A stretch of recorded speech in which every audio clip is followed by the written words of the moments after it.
Nå er vi i Traneby, rett utenfor Oslo. Vi skal besøke en fyr som heter Karl Erik Johansen. Han er ligningsfunksjonær. Ja, men han er vel kanskje mest kjent som 50-tallsmannen. Yep. Han samler på 50-tallsting, har laget et museum i leiligheten sin. Det må vi bare se på. Kom igjen. Vet vi hvor han bor? Nei. Jo, vi vet adressen, men ikke akkurat her. Unnskyld? Er dette nummer 13? Kjenner du han som heter Karl Erik Johansen? Er det han som har alt det rare? Ja. Der oppe. Der oppe. Der har vi han. Takk skal du ha. Til Tranby Kulturakademi. Ok. Ja. Velkommen. Hjertelig takk. Ja. Da skal dere få en liten omvisning. Så er det bare å stige inn i stuen.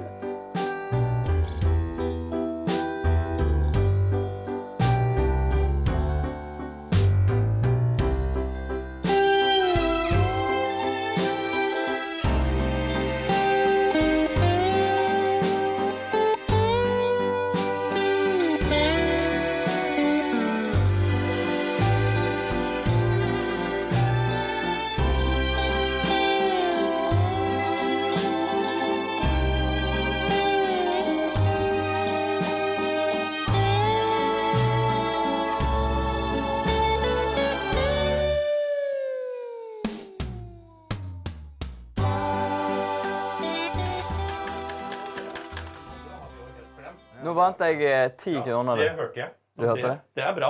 Takk. Ja. Får jeg med meg de pengene, eller er det dine? Nei, det gjør du nok ikke. Der er det også mye rart. Se her, ja. Og der har du alt mulig.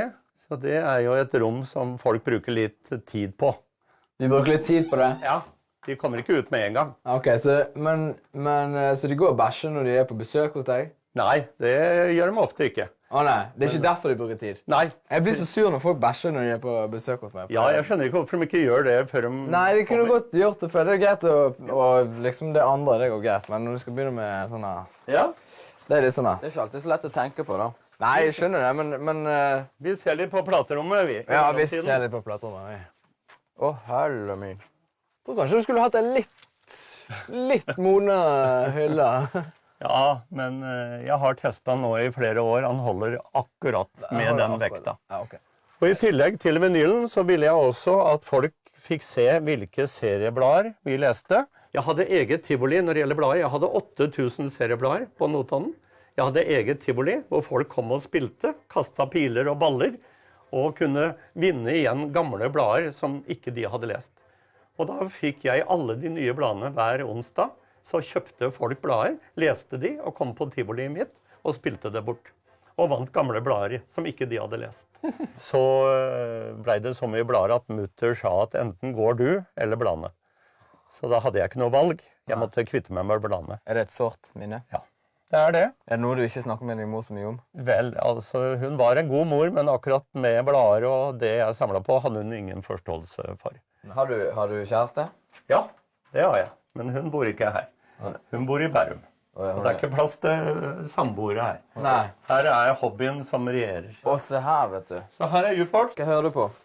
Ja, jeg spiller ikke så veldig mye nå for tiden, da, men jeg hører på en del av de gamle 50-60-tallstingene.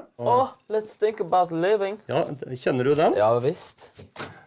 Det er Bob Lumen, og han var veldig populær i begynnelsen av 60-årene. Du er litt sånn, det er ikke sånn at du bare holder deg til 50? Nei. 60 år nå.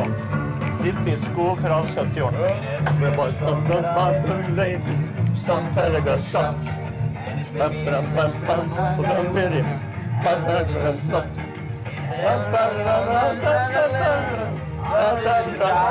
Bra. Så kom det. Let's think about living. Let's think about loving. Let's think about loving. Let's think about riding the crying. Let's think about living. Let's think about life. Yes! Kjør i går! Hva du sier? Kjør i går? Kjør i går! Det er et fast uttrykk. Kjør i går! Kjør i går! Kjør i går! Ja, som vi bruker. Da er det liv. Det skal ikke mer til. Og så sier du lenge før du sier ja. Kjør i går! Kjør i går! Kjør i går! Ja, riktig. Kjør i går! Kjør i går! Kjør i går! Er det du som liksom er komikeren på ligningskontoret? Ja, jeg forteller vitser ned hver dag, og at vi... Har du en vits på lager? Ja, jeg har en vits på lager, som er veldig populær. Og det er den soldaten som skulle hoppe ut under krigen. Han skulle da bruke hovedfallskjermen. Hvis ikke den virket, skulle han trekke i reservefallskjermen. Og da han kom ned på bakken, skulle han finne en sykkel, og så skulle han sykle bort til en demning og sprenge den. Det var opplegget. Og han hopper ut, glad og fornøyd, trekker i hovedfallskjermen, titter over seg, ingenting skjer. Ja, tenker han, da får jeg ta reservefallskjermen. Så trekker de den snora, titter over seg, ingenting skjer. Og da han er 20 meter over bakken, så skriker han ut, nå skal du jaggu se at de har glemt sykkelen her.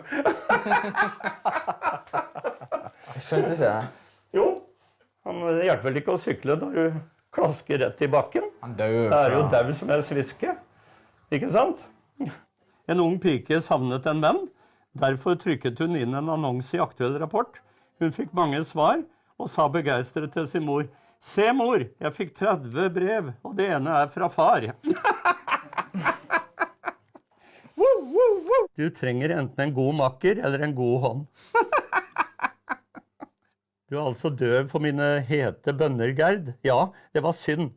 Og jeg som har sett på en minkjakke til deg. Vel, jeg er jo ikke stokkdøv heller. Yes, det skjønte den!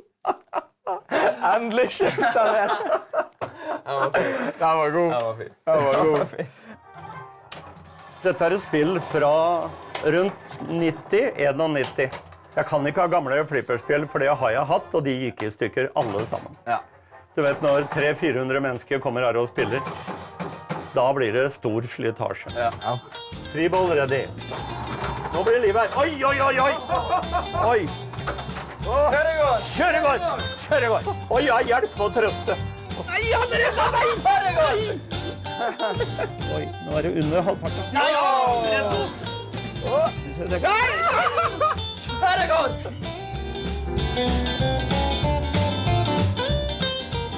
Let's take a bottle of it.